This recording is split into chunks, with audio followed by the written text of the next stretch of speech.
Hey everybody, what's up? Trying to adjust the picture here. Okay. Thought I'd read something off here from an old friend here on the DA, if you will, called GBS. And this is what they say. This is GBS'S Mandate Theory, or GBS's take on the Mandate Theory for the current Sonic comics. Yeah. GBS took time to do this 20 hours ago, 20 hours, 26 minutes ago. So this is what they say about it. This is GBS's take on it, ladies and gentlemen. This is what they say. They say, and I quote, "First off, don't worry, this isn't going to be a rant or anything, just to talk about a theory I have about why the comic has been the way it's been. And I'll do my best to keep my opinions on how I feel about the story itself out of it. By now, everyone knows Sega has a lot of mandates put into the comic. And the fact that they seem to be getting stricter as time goes on. Excuse me. Something else everyone knows is that for the last bunch of years, and until recently, Sega has essentially run the Sonic video game franchise into the ground. To the point that everyone hated every new game with a passion regardless how good or bad they truly were. So imagine this.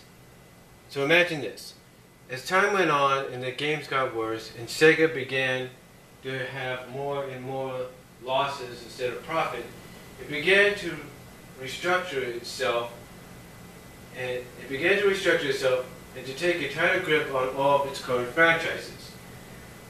Restructuring like dumping the Bayonetta franchise entirely. Oh, so I've heard. Eventually, it reached the point that Sega started looking at the comic and realized that after 15 plus years, it was still going strong and was still well liked even while the games were failing hard.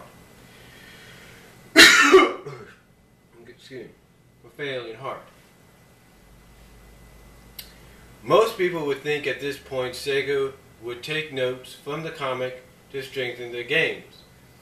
But knowing companies like Sega, see Capcom with how they treated Mega Man for quite a while now, they were either jealous of the comic or felt that they wanted the comic to conform with the games more in a hope that by turning the comic more into the games that were hated so much, it would make the games more popular, rather assuming since for years Sega refused.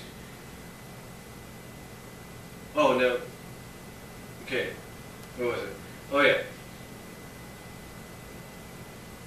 Okay. Hold on, let me see. Alright. Okay, let me start over here. Most people would think at this point Sega would take notes from the comic to strengthen the games. But knowing companies like Sega, see Capcom, with how they treated Mega Man for quite a while now, they were either jealous of the comic or felt that they wanted the comic to conform with the games in a hope that by turning the comic more into the games that were hated so much, it would make the games more popular. Rather amusing, since for years Sega refused to let the games and comics mix, going as far as banning certain characters from the game aimed from appearing in the comic. Continuing on. And I quote, "In the end, what this comes down to was Sega creating the worst mandate you put yet." Okay, in the end, what this came down to was Sega creating the worst mandate yet put into the comic. To redesign the comic original characters to fit in with all the constraints and unusual patterns of the video game characters. Whether this mandate was just to force the comic to conform or to make a video game with the Freedom Fighters, but only their version of them is up in the air. Excuse me. This left the current writer, Ian Flynn, in quite a sticky situation. It was now up to him to take a bunch of very popular characters that were ahead of their time when they were created and have survived the passage of time for almost 20 years and somehow figure out a way to redesign them without pissing off the fans too much. His solution to toss a ton of shock value, drama, angst, and depression at the fans for close to a year to confuse and disorient the fans, and then spend another year returning things to normal while keeping the characters marked for redesign out of the storyline entirely.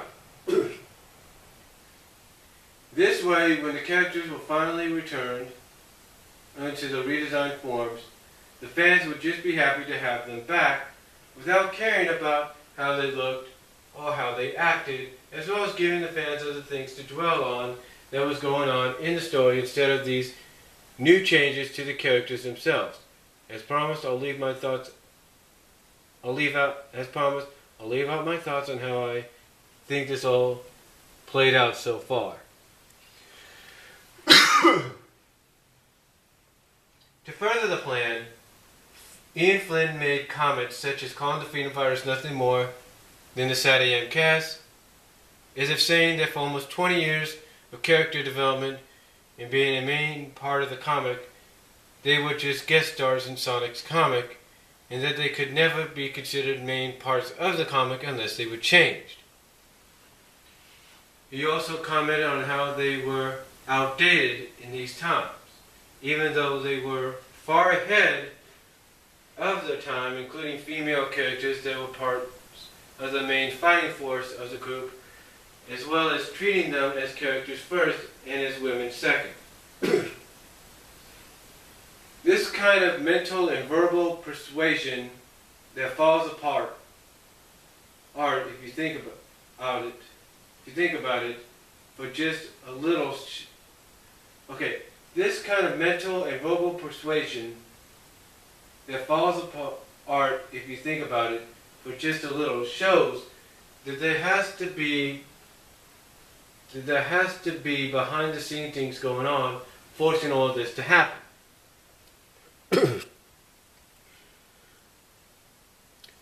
The really amusing part is the quote-unquote new design for Sally, and most likely the rest of the arc, using all of the corner cutting and lazy design choices used in the rest of the cast, such as gloves, which allows for easier animation and coloring.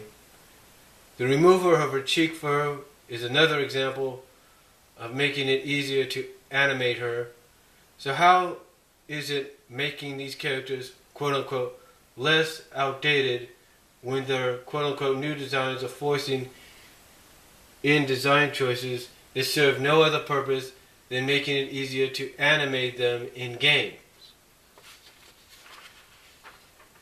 Essentially, the last year and the next coming year are all smoke screens to pointlessly redesign the characters, or making the fans care less about it, or just making them happy to see that they're still alive when they finally return to the story.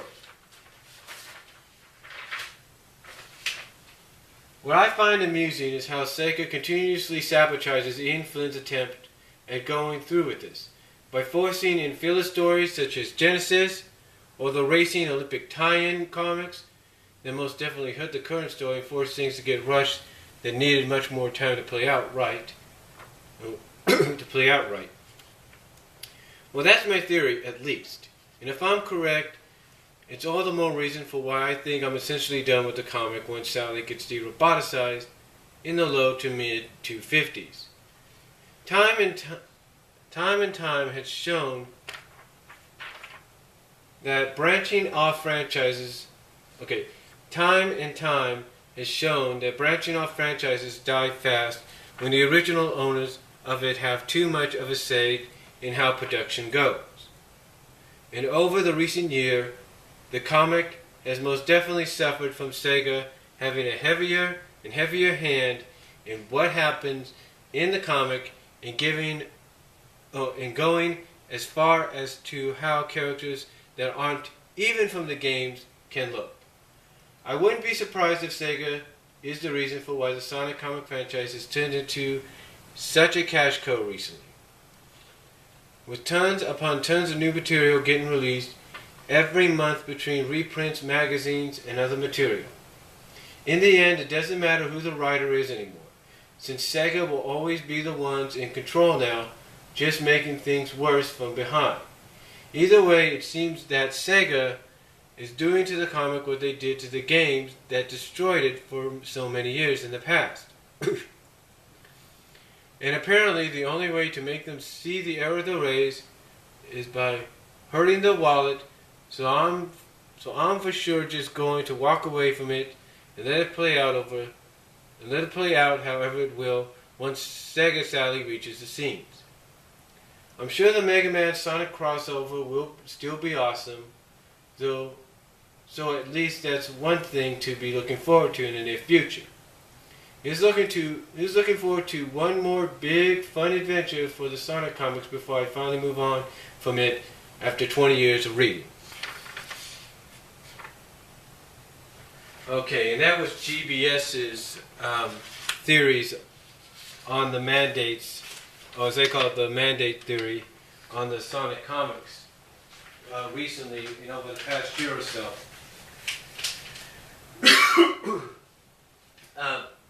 And GBS does bring up a good point.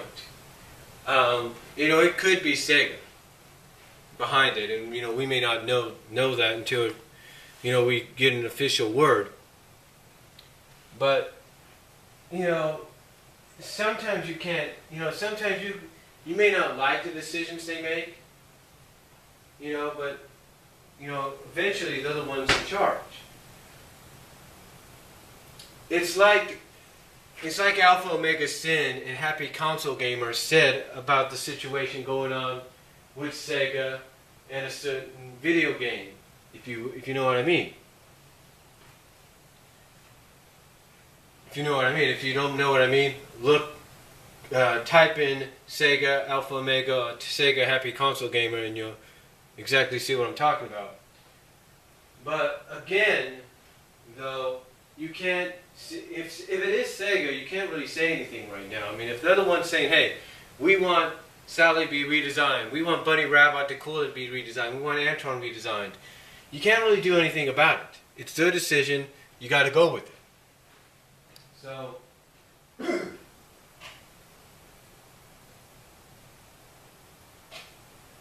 it's their decision, you got to go with it. There's not really much you can do. Now, again,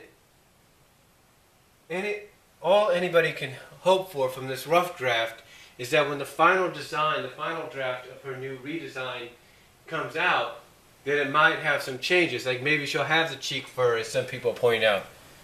Maybe she'll have the option of going back and forth between the original outfit and this outfit.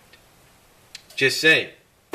So, but again, I'll provide a link down below to what GBS had to say, and let me know what you guys think. Do you agree with what GBS had to say? Or do you think perhaps they're looking too much into it? Let me know what you guys think down below.